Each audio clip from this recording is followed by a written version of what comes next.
যদি টক্কৰ ল'ব লাগে ল'ব। ময়ো এঘৰি যুঁজিম। অসমত এনেকে গৰুৰ মাংস খুৱাই দাঁতেদি গৰুৰ মাংস কামুৰি ইনষ্টাগ্ৰাম দিয়া নচলিব। ইয়াত আইন আছে, 3 বছৰ জেল হয়। কোন এইটো ওলালে চৌধুৰী? গোটেই হিন্দু মানুহক অপমান কৰিব কোন হয়? আৰু বাপেকে মাটিও দখল কৰে। মোৰ সমষ্টিতে ইউনিভাৰ্চিটি আছে, তেওঁৰ বাপেকে মাটিও দখল কৰি কেইদিনমান আগতে মাৰপিট কৰিছে।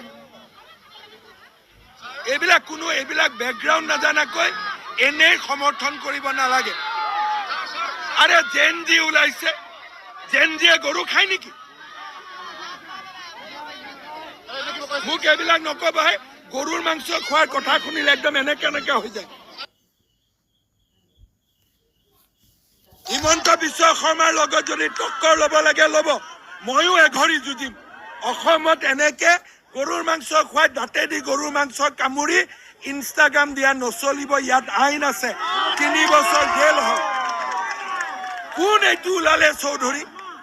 গোটেই হিন্দু মানুহক অপমান কৰিব কোন হয়? আৰু বাপেকে মাটিও দখল কৰে। মোৰ সমষ্টিতে ইউনিভাৰ্চিটি আছে, তেওঁৰ বাপেকে মাটিও দখল কৰি কেইদিনমান আগতে মাৰপিট কৰিছে। এইবিলাক বেকগ্ৰাউণ্ড নাজানাকৈ এনেই সমৰ্থন কৰিব নালাগে। আৰে জেনজি ওলাইছে, জেনজিয়ে গৰু খায় নেকি? মোক এইবিলাক নকবাই। গৰুৰ মাংস খোৱাৰ কথা শুনিলে একদম এনেকে হৈ যায়।